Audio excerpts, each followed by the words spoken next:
Ratna yang tadinya kehilangan kesadaran kini termenung di berangkar rumah sakit. Kenapa jadi kacau begini? Ratna memukul-mukul perutnya. Kenapa bisa ada anak kecebong tua bangka itu di dalam perutku? Ratna menarik-narik rambutnya. Sejak sejam yang lalu, dia menangis tiada henti. Aku harus bagaimana sekarang? Wanita itu mendapati pesan yang dikirimkan Burhan padanya. Namanya saja Burhan. Kedua bahu Ratna terangkat berkali-kali. Menjijikan, udik, kuno, dan bikin aku mual. Ratna merasa pelik sekali. Kenapa di malam itu dia merasa melihat wajah pria itu seperti muka Kafka? Seandainya saja aku tidak mabuk, ini pasti tidak akan terjadi. Ratna memukul-mukul perutnya hingga kram. Arg, aku harus bagaimana sekarang? Tiba-tiba pintu ruangan itu terbuka. Assalamualaikum, Rat. Kafka masuk membawa buket bunga mawar merah. Kenapa matamu bengkak sekali? Ratna lekas menghapus bawah mata yang sembab dan berair. Aku kangen sama kamu, Kaf. Ia merentangkan tangan. Berat sekali hati Kafka untuk membalas pelukan itu. Kaf. Rat, kita sebaiknya jangan terlalu bersentuhan ya. Kenapa? Aku tidak mau menjatuhkan marwah kamu sebagai perempuan. Kamu juga harus belajar menjaga Isah dan Ifah sebagai seorang perempuan. Isah. Ifah. Siapa mereka? Aku nggak kenal, Kaf. Lagian kamu kenapa jadi sok alim begini sih? Aku ngerasa kehilangan kamu yang sayang sama aku. Kafka mendekat dengan senyum penuh ketenangan. Rat, aku hanya ingin kesucianmu sebagai perempuan tetap utuh. Iza itu adalah kehormatan diri sebagai perempuan. Ratna menatap lamat-lamat pada pria yang mengenakan kemeja warna navy. Lalu Ifah itu adalah menahan diri agar tidak melakukan perbuatan M4 ksiat. Aku bukan sok suci, tapi berusaha menjadi manusia yang lebih baik dari hari kemarin. Dan aku juga ingin kamu begitu. Sungguh mulai sekali niat Kafka, tapi sayang Ratna malah tertawa. Hahaha. Ratna sejujurnya menutupi dosa dan kegundahan hati itu dengan gelak tawa itu. Kenapa ketawa, Rat? Ada yang lucu. Kafka kian mendekat. Namun, dia sudah mulai berusaha untuk konsisten untuk menjadi pria yang bertakwa, menjalankan perintah Allah dan menjauhi larangannya. Aku semakin merasa gak kenal kamu lagi, Kaf. Ratna mengelap ingus yang melorot dari hidung merahnya dengan tangan. Dulu kamu yang bilang sendiri kalau akan selalu memelukku saat aku takut dan sedih. Saat itu hatiku belum terketuk untuk mengenal Allah lebih jauh lagi, tapi sekarang aku sadar kalau hidup ini lebih tenang kalau kita menjadi orang yang bertakwa. Cukup. Ratna menutup telinga dengan tangan. Terisak dan meronta. Aku nggak butuh ceramah kamu. Kamu sama aja dengan orang-orang yang nyakitin aku dulu. ARG hahaha. Rat, kamu sebenarnya kenapa? Kafka tak pernah menyaksikan sang kekasih setantrum itu. Mau tak mau Kafka mendiamkan Ratna dengan mendekapnya. Menekan tombol darurat untuk memanggil para medis datang ke ruang itu. Saat para medis datang, Ratna baru ingat kehamilan itu bisa saja bocor. Dia juga baru sadar jika sikap aslinya bisa memperburuk citra diri di depan Kafka. Astagfirullah. Ratna mengikuti gaya Fazila yang baru. Maafkan aku sayang. Aku terlalu emosional, aku baik-baik saja. Kafka benar-benar merasa Ratna tidak bisa ditebak sama sekali. Dia punya emosi yang naik turun secara bersamaan. Aku mau istirahat, kamu bisa kan kesini lagi nanti atau besok? Ratna ingin segera menyusun rencana untuk mencari solusi dari permasalahan itu. Kafka menarik garis senyum. Baiklah, Rat. Kamu istirahat dulu. Jangan terlalu banyak pikiran. Jangan lupakan sholat. Baca Al-Quran. Ratna menatap Kafka datar. Aku pergi dulu, assalamualaikum. Kafka meninggalkan ruangan itu. Ratna juga mengusir perawat yang datang. Dia merosot untuk berbaring. Membiarkan dirinya tidur untuk rehat dari masalah besar yang ada di perutnya sekarang. Sore itu Fazila terbatuk-batuk dan tubuhnya masih panas. Namun, demi anak-anaknya, dia rela memasak di dapur. Bunda, masak ayam kan? Zidan bermain mainan pesawat yang dibelikan Kafka. Iya sayang. Fazila mulai marinasi ayam yang ada di kulkas. Uhuk. Maafkan Bunda ya. Kalian jarang makan ayam.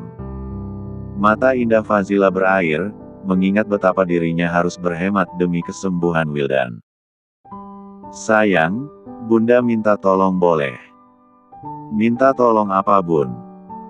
Zidan kan udah lihat Bunda masak ayam, sekarang Zidan temanin Wildan di kamar ya.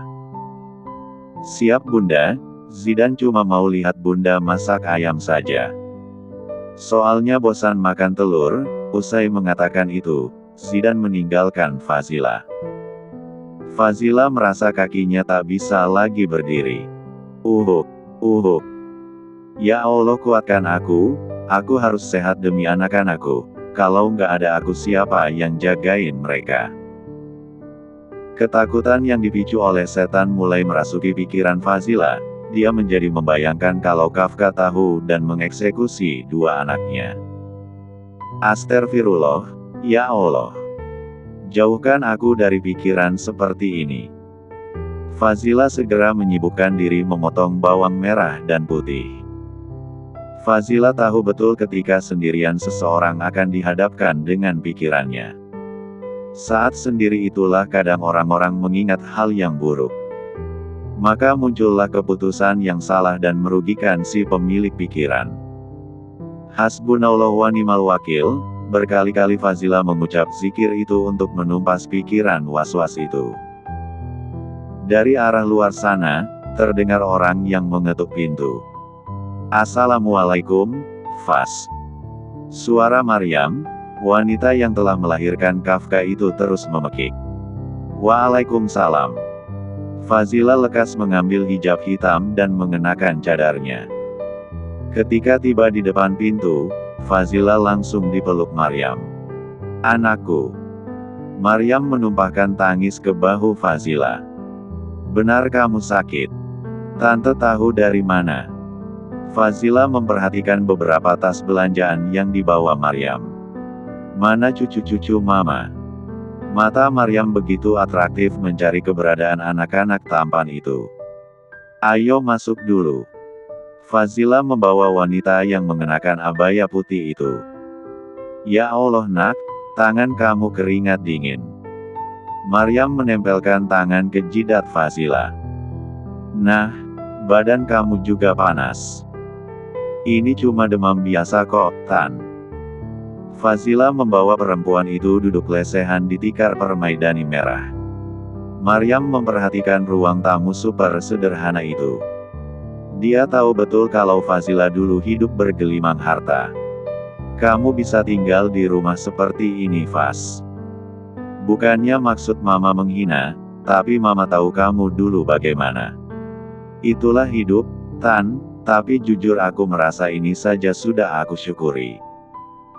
Justru kalau aku punya banyak harta, aku takut hisapnya juga banyak. Masya Allah nak. Maryam menggenggam tangan Fazila. Mama bawakan nasi biryani dari restoran favorit, ayo kita makan dengan anak-anakmu. Tante tahu dari mana aku sakit. Fazila merasa tak mengatakan dengan siapapun. Dina, teman kamu kan mamanya satu pengajian sama mama. Jadi, mama tahu dari dia. Fazila memang hanya memberitahu pada Dina. Tok, tok, tok. Assalamualaikum, Faz. Suara bariton Kafka sudah dikenali dua wanita di dalam rumah itu. Om Kafka. Zidane yang paling antusias karena mendengar suara pria itu. Jagoan kecil itu membukakan pintu. Om.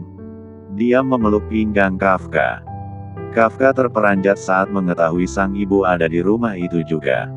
Mama. Kafka. Fazila juga menganga. Sebab, dua beranak itu yang menjadi tamunya sore itu. Kafka menggendong Zidane. Saudara kembar kamu di mana? Wildan di kasur Om. Om makasih ya udah belikan kita kasur yang empuk. Zidane mengalungkan tangan ke leher Kafka. Maryam pula melebarkan mata mendengar pernyataan tak lazim dari Zidane. Fazila tertunduk.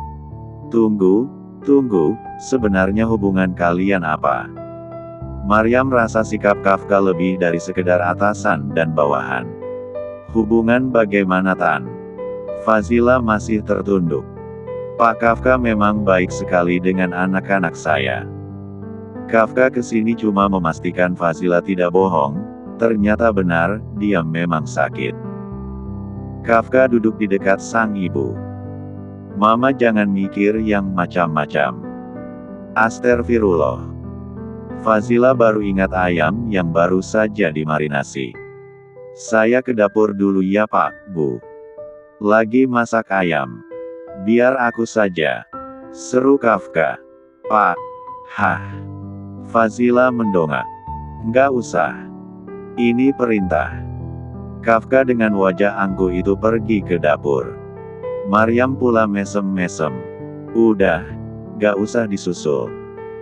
Tunggu saja, biarkan dia memasak. Lagian Kafka bisa masak, Faz.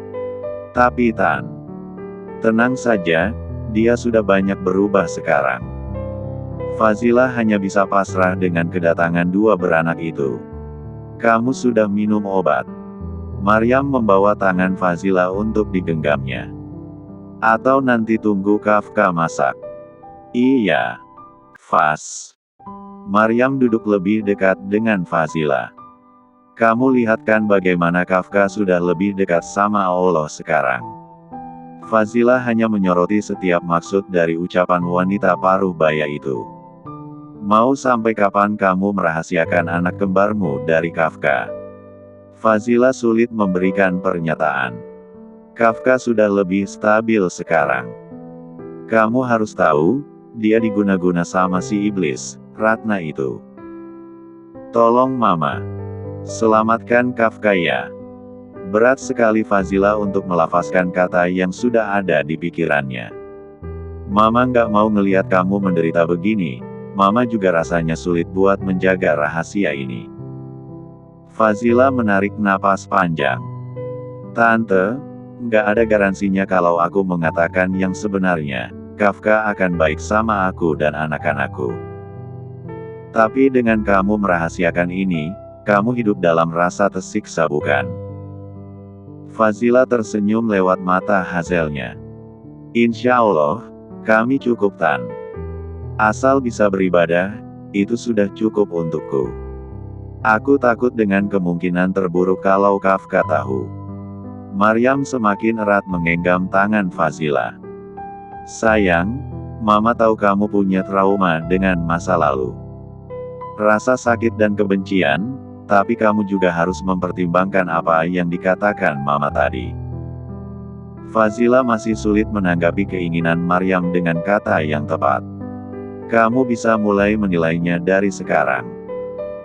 Kalau bicara soal garansi, Mama sebagai ibu yang melahirkan Kafka, berani jamin, dia tidak akan mungkin bunuh orang. Fazila memandang ke arah dapur. Apakah sudah waktunya rahasia itu dibongkar? Sudahlah, kita fokuskan dulu kesehatan kamu ya sayang. Keduanya pergi ke dapur. Fazila menonton kebersamaan Kafka dengan Zidane. Zidane terbahak-bahak sambil memeluk Kafka saat bercanda. Ayam goreng itu sudah terhidang dengan estetik. Kamu nilai sendiri. Kafka itu suami idaman, lihat dia bisa menghias ayam goreng di piring ini, tutur Maryam. Bunda. Wildan datang sambil mengucek mata. Nak. Fazila berlutut. Lapar. Sebentar lagi kita makan. Ada tamu, kamu salam dulu sama nenek dan om. Titah Fazila. Wildan tersenyum meski wajah dan bibirnya pucat. Semoga cepat sembuh ya Will. Maryam memeluk sang cucu yang terpaksa ia rahasiakan. Faz, gimana kata dokter? Wildan gak boleh putus melakukan terapi. Kemarin dia baru saja kemoterapi, terapi radiasi, makanya Wildan agak lemah. Untung saja dia bisa rawat jalan. Fazila mengelus kepala sang anak. Ayo sini Will. Kafka menggendong Wildan. Kamu pasti sudah lapar, kita makan sekarang.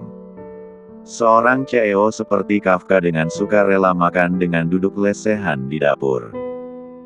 Meski beralaskan tikar plastik motif bunga. Sini om suapin.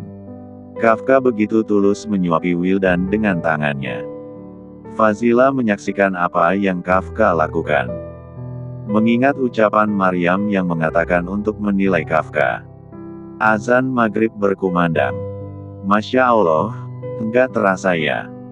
Udah azan saja. Maryam menikmati kebersamaan yang langka itu. Tampaknya kita harus salat di sini. Kaf, kamu siap jadi imam? Insya Allah, Ma. Maryam lalu menengok ke arah Fazila yang ada di sampingnya. Tuh lihat Faz. Fazila masih tak punya keberanian untuk mengungkapkan rahasia itu. Entah ada sebuah tembok yang telah ia bangun sejak 4 tahun lalu. Susah untuk diruntuhkan lagi. Enak gak masakan om? Tanya Kafka dengan mengedarkan pandangan pada dua jagoan kecil itu. Dua anak lelaki itu mengangguk. Om, nginap di sini ya. Pinta Zidan. Boleh saja, asal bunda kalian dihalalkan dulu sama om Kafka, celetuk Maryam. Uhuk. Fazila tersedak. Minum dulu. Kafka jadi tak nyaman dengan sang ibu yang menggodanya. Mama, jangan gitu. Nanti Faz sakit. Mama dengar kamu mau dilamar ya sama siapa? Bilal datang ke sini. Potong Kafka dengan nada tinggi. Enggak, lagian Mas Bilal juga enggak tahu rumah saya pak. Maryam sudah membidik ekspresi cemburu Kafka. Saya permisi dulu, mau minum obat. Fazila beranjak dari sana. Tadi aku sudah belikan obat yang lengkap dari dokter keluarga kami. Kafka menunjuk ke arah ruang tamu. Maryam semakin yakin dengan apa yang dilihatnya. Astagfirullah, ini kita sudah masuk waktu salat. Ayo kita wudhu dulu anak-anak. Kafka begitu antusias menjalani rutinitas sebagai seorang muslim. Maryam yang menyiapkan tempat salat di ruang tamu. Menyapu, merentangkan sajadah. Fazila baru ingat kalau dirinya harus melepaskan cadar. Ya Allah bagaimana ini? Ia lalu berbicara dengan Maryam. Tante, aku masih belum siap Kafka tahu wajahku. Saat Kafka sudah memulai niat salat, baru kamu buka cadar itu, Faz. Memang agak ribet, tapi Fazila tetap jalani. Mereka salat, Kafka menjadi imamnya. Kafka tersenyum pada dua anak kecil itu. Begitu tertib menjadi makmum di belakang. Sungguh berhasil didikan Fazila, pikir Kafka. Anak-anak itu tahu kapan serius dan nakal. Kita mulai saja. Kafka tahu dirinya tidak bisa memandang wajah Fazila. Fazila mulai membuka cadar saat niat salat sudah Kafka lafazkan. Wanita itu tak menyangka Kafka bisa begitu lancar. Memang secara teknis CEO itu sudah layak menjadi imam rumah tangga. Saat perjalanan pulang ke mansion, Maryam diantar oleh Kafka. Kaf, Mama kenal kamu dari kecil. Ia menoleh pada sang anak yang sedang menyetir. Apa yang mau Mama katakan? Sikap kamu ini gak wajar. Gak wajar gimana? Apa wajar seorang CEO di perusahaan tempat Fazila bekerja datang, masak, ngomong anaknya, terus jadi iman salat? Aku hanya kebetulan lewat, terus dengar dia sakit. Lagi pula dia janda yang sedang berjuang untuk anak-anaknya. Maryam terkekeh. Kamu pikir mama ini anak ingusan yang nggak ngerti apa-apa? Kafka hanya diam. Jangan cari alasan untuk menutupi perasaan kamu yang sebenarnya. Ikuti hati kamu atau kamu akan menyesal selamanya, Kaf. Mama ngomong apa sih? Kafka pura-pura tak tahu saja. Kaf, Mama. Drur. Ponsel Kafka bunyi. Ratna. Kafka tahu sang ibu pasti akan sangat murka kalau dia mengangkat telepon itu. Maryam sudah kehilangan nafsu untuk bicara. Sebab, sang putra masih berurusan dengan wanita beraura negatif itu.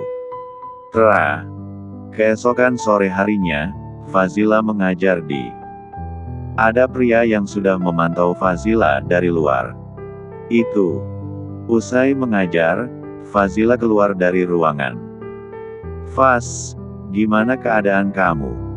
Sudah sebulan lebih kita tidak berbicara. Mas ada perlu apa ya? Fazila tak nyaman diperhatikan orang tua murid pengajian yang menjemput mereka. Bisa bicara sebentar? Ada urusan apa ya? Fazila menggiring Agam ke bangku taman. Faz, kenapa kamu susah sekali dihubungi? Agam mengeluarkan ponsel. Mas Agam. Haura dengan mata yang berkaca-kaca dan merah mendekat. Tega ya kamu.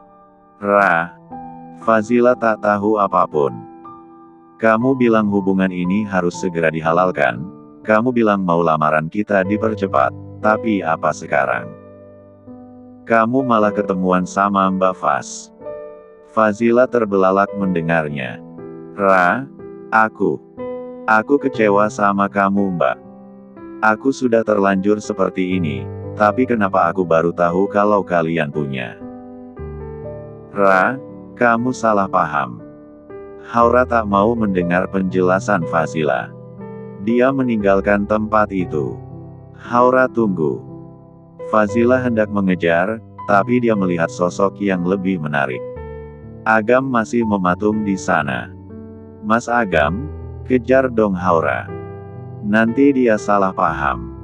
Agam yang sulit memutuskan itu, terpaksa untuk mengejar Haura. Fazila memperhatikan Ratna yang berdiri di depan pagar. Ratna menyilangkan tangan. Smirk senyum itu mengindikasikan kelicikan. Ratna lalu masuk ke dalam mobil. Fazila hendak mengejar, tapi Ratna masuk ke dalam mobil.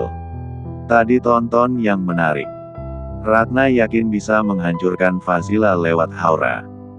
Sebelum ide ini berjalan, aku harus menghancurkan benih yang ada di perut ini. Ratna sebenarnya hendak menemui dokter kandungan yang ilegal. Mampu memusnahkan benih yang ada di dalam perut itu. Tempat dokter itu searah dengan gedung TPA. Ratna melihat Fazila di taman dan menyaksikan pertengkaran tadi. Tak disangka gedung tempat praktek ilegal itu ada di samping gedung TPA. Ratna masuk ke dalam ruangan yang tampak kumuh. Dokter, saya sudah siap.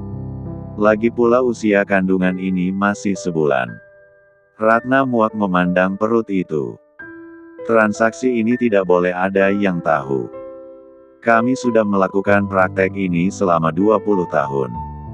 Tenang saja. Lakukan pekerjaan kalian dengan cepat. Ratna memandang alat-alat rumah sakit di dalam ruangan itu. Tapi apa ibu benar-benar yakin untuk membuang benih ini? Ratna mengelus perut yang dilapisi dress putih. Untuk apa aku hamil, tapi ayahnya saja seperti kecebong. Ini kutukan untukku. Astagfirullah, kamu hamil Rat. Fazila membuka pintu itu. Sekarang kamu mau melenyapkan nyawa tak berdosa itu. Fazila. Ratna menelan ludah.